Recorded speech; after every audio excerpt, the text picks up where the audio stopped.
I'm Tom Fleming, and I'm a survivor of the Holocaust.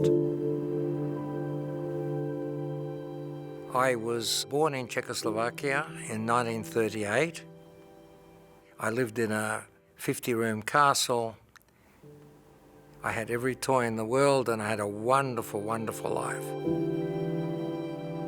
In 1939, Hitler and his band of gangsters came into Slovakia. We had befriended the Catholic Church and the orphanages, and we supplied them with food and with money, and for that reason the church was very nice to us.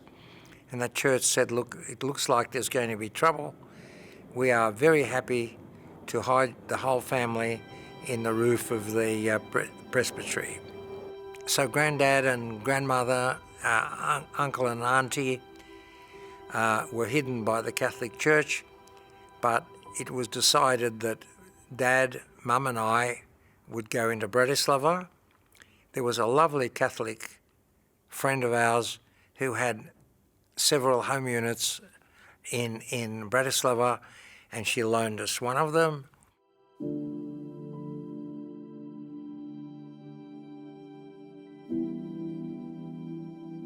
And one day I was playing soccer with the boys down in the park, which was opposite the units.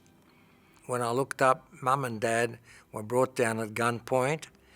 One of the Gestapo men and my mother came up to me and asked me to come with them. So we arrive at the men's jail in Bratislava. The men asked my father to get out. My father gave me a cuddle and gave Mum a cuddle, but it took him a little bit too long, and they dragged him out of the car and started beating him with a ride stick. And unfortunately, that's the last time I ever saw my father.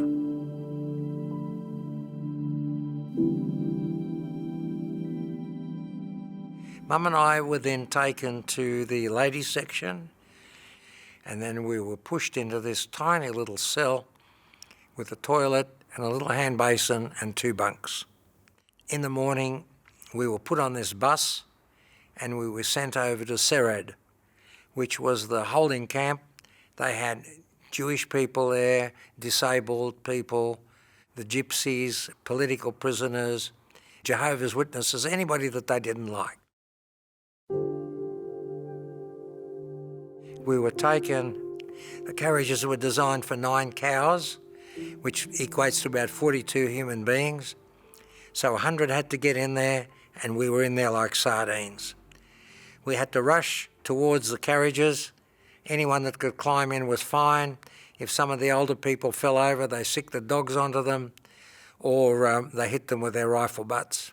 When the doors slammed shut, the smell was just unbelievable. There'd been a can in the corner that had spilt many a time, so there was feces all over the floor. There was sick and vomit in the straw, and we were travelling for about 2 days. Already one man died in the carriage, and we arrived at the station and we stopped and we thought, oh, thank God we're there. And nothing was happening, but we realised after that the train was filling up with water. It was a steam train. And when we asked the people on the station to help us, they started throwing rocks at us and telling us they're happy that we're going to a camp and they're rid of us. So we went for another 4 days until we arrived at another station. I looked through the cracks in the wood of the side of the carriage and I could read Auschwitz.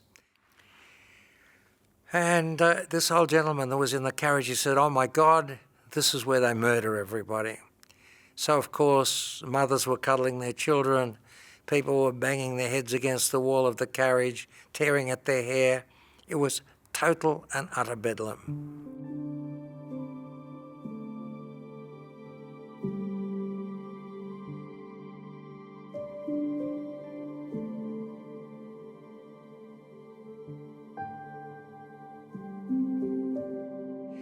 Luckily, there were too many people to kill before us, 6,000 people to be processed, and we slipped through the cracks and we were sent away, which saved our lives. They tried to get us into a couple of camps in Poland, but no one wanted us, so we went to a camp called Terezin. We were told to get out of the train and march down the railway station. There was a guard there, and if he waved you to the left, you either went out to the wall where they shot you, if you were old and disabled, or if you were reasonably okay, they took you to another train and sent you east. My mother and I were waved to the right and we were allowed to live. Why? I have no idea. We had a lot of heartache, bad food, a lot of diseases, a lot of problems. My mother delivered a baby there. So anyway, I was allowed to go and see my mother, and I was up to my knees in snow, and there she was on the third floor, and she had an apple in her hand. Now, where they got the apple from, that's the only fruit I ever saw in Terezin, but it was someone gave it to her because of the ordeal she'd been through, and she had the baby. And she threw half the apple down to me, and that touching moment I've never forgotten. My brother was born blonde with blue eyes, and they allowed my little brother to live because they thought that one of the German guards interfered with my mother, and that's how the baby had blue eyes and blonde hair.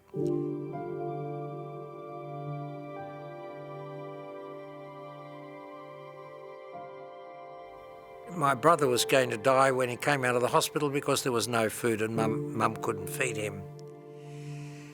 So the outlook was horrible, but someone scrounged a can of condensed milk to temporarily feed him, which we did. And then there was a lady by the name of Lily who had a daughter by the name of Vera. She also had a baby, but she knew that her baby would be killed because it was dark. So she had it in the barracks. But someone dobbed her in, and the baby was taken away. And she was always told that the little baby died of sickness, not that she was murdered. And this Lily, who was a wonderful, wonderful lady, I'd get tears in my eyes whenever I think of it. She fed my little brother until we got home, and it was just wonderful. I would have lost my brother otherwise. There are the wusses that don't do anything, and then there are upstanders that take the responsibility on their shoulders to do the right thing. On May the 8th, we were liberated. We ended up getting back to Slovakia, where I started from. My father was murdered. 80% of my family was murdered. And we somehow gathered ourselves together and we started life again. And we then came to Australia. Now, all this was done to us because Hitler decided to dispose of all the Jews in Europe, and for doing nothing wrong whatsoever, our family was completely decimated. I can't say I enjoy telling my story, but I tell my story because I feel it's my duty, because I had the good fortune to survive, and so many didn't.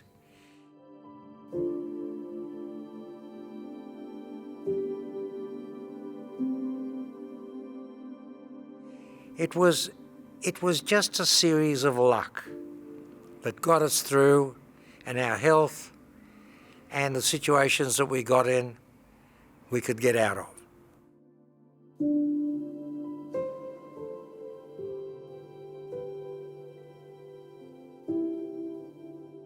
Even when we came home, I couldn't sleep for about 2 years without the light being on, because I could see all these horrible images, and I wanted to open my eyes and see where I was. I had my childhood taken off me, but I'm still a child now. I'm always trying to get the funny side of everything and make people around me happy. There came a time that I said, hey, I'm bulletproof. I got through the war, nothing can harm me. So I started doing Sydney-Hobart races. I flew aeroplanes, I raced cars, I raced motorbikes.